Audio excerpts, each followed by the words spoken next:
آج اخبار اٹھاتے ہیں بھاولپور کی یونیورسٹی کا واقعہ آپ کے سامنے. اب 3,500 یا 4,500 تحقیق ہوگی سچ کیا ہے جھوٹ کیا ہے، لیکن ایف آئی آر میں تو یہی ہے نا کہ ایک یونیورسٹی کے اندر ایک retired major head of the university 3,500 بچیوں کی تصویریں اس کے موبائل میں ہوں. کہاں جا رہا ہے معاشرہ؟ کیونکہ حکومت عقل نہیں ہے، حکومت جہل ہے. پروفیسرز کی، ٹیچرز کی وائس کال لیکس ہوتی ہیں، 4 نمبر اس بچی کو دینے کے لیے اس کا استفادہ کرتا ہے، اور وہ بچی 4 نمبر لینے کے لیے اپنی عفت پہ کمپرومائز کرتی ہے، کیونکہ اللہ پہ ایمان نہیں رہا، ڈگریوں پہ ایمان ہے، نوکریوں پہ ایمان ہے، بوسز کی سیلریز پہ ایمان ہے. حکومت خدا کا ایمان ختم ہو چکا. جو گناہ کر کے ڈگریاں حاصل کرے، جو گناہ کر کے سیلریز حاصل کرے، اس لقمے کو یہ اثر ہوگا. کہ میں نے پچھلے سال کہا تھا کہ سوسائٹی کو اس طرف لے جایا جا رہا ہے کہ عورتوں کو گھروں سے نکال کے ایک وقت ایسا شاید پاکستان میں آ جائے جیسا ویسٹرن سوسائٹی میں ہے. کہ میں نے آسٹریلیا میں پرتھ میں جب تقریر کی، میں نے کہا عورت کا سب سے بڑا جہاد ہی اپنے گھر میں بیٹھے اپنے بچوں کی تربیت کرے. مرد کا جہاد یہ ہے کہ رزق حلال کی تلاش میں جائے. عورت کی ذمہ داری نہیں ہے کہ مال کمانے کے لیے جائے. ایک خاتون نے خط لکھا، مولانا اب جس سوسائٹی میں میں رہ رہی ہوں میں بچوں کی تربیت کر رہی ہوں، لیکن جب ہم 5 خواتین آپس میں بیٹھتی ہیں ایک دوسرے سے پوچھتی ہیں تم کیا کرتی ہو، تم کیا کرتی ہو، تم کیا کرتی ہو، اور جب میں یہ بولتی ہوں میں ہاؤس وائف ہوں تو مجھے عیب کی نگاہوں سے دیکھا جاتا ہے.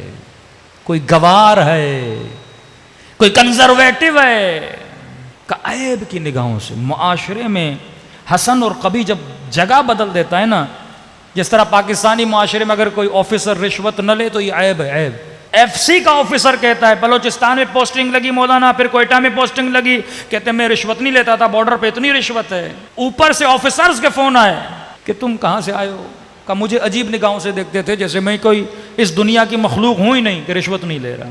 سسٹم جب جہالت کا سسٹم بنے تو فرمایا آخری زمانے میں مومن کو عجیب نگاہ سے دیکھیں کہ کوئی پاگل آدمی ہے، شعور نہیں رکھتا. یہ جہالت کا زمانہ. شہوت کے ذریعے سے میں بارہا مجلسوں میں عرض کر چکا ہوں، یونیورسٹی مہد گناہ ہے، مہد گناہ. معاشرے میں فحاشی پھیلانے کے لیے یونیورسٹیز بنائی گئیں، علم کا جھانسا دیا گیا. حالانکہ چاہتے تو مردوں لڑکوں کے لیے الگ بناتے، لڑکیوں کے لیے الگ بناتے. اسلام علم کا دشمن نہیں ہے، اسلام اس ماحول کا دشمن ہے جس ماحول میں گناہ ہوتا ہے. بچپن میں آپ بچیوں کو اسکول بھیجتے ہو، ہاں بچیوں کا اسکول الگ ہوتا ہے سرکاری طور پہ، 5th تک بچے بچیاں الگ ہوتے ہیں، مطلب لڑکے لڑکیاں الگ. حالانکہ بچپن میں ساتھ پڑھیں تو مسئلہ بھی نہیں ہے. اور جیسے بالغ ہوتے ہیں شہوت اپنے عروج پہ ہوتی ہے. سمجھو ایک بندے کے پاس پیٹرول ہے، اسے آپ وہاں بھیجتے ہو کہ اگلے کے پاس تیلی ہے ماچس کی.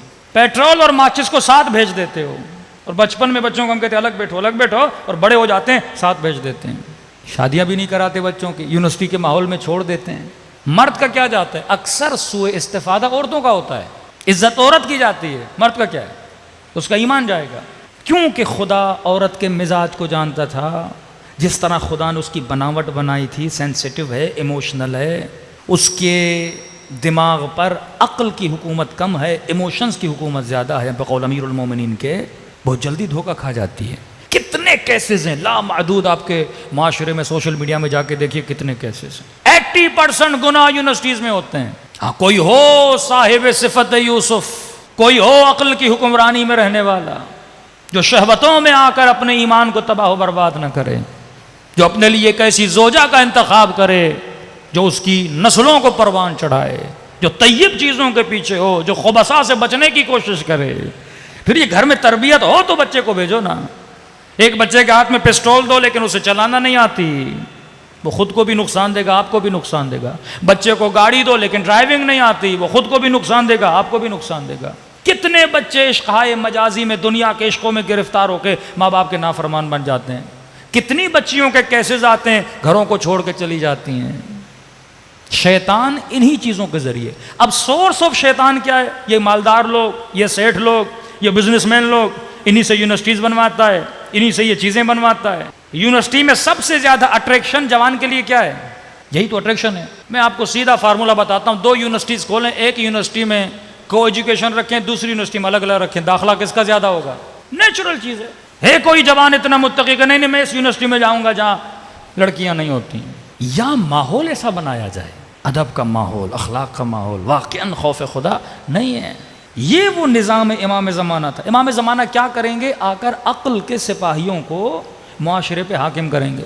مولا بھی یونیورسٹی بنائیں گے، لیکن اصول پروردگار عالم کا خیال رکھتے ہوئے محرم اور نامحرم کے فاصلے کو دیکھیں گے۔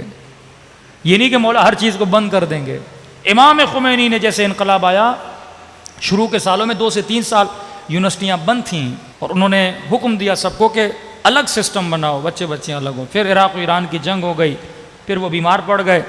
اس کے بعد بھی ایران میں مسئولین نے یا محتمنین نے ان چیزوں کا خیال نہیں کیا۔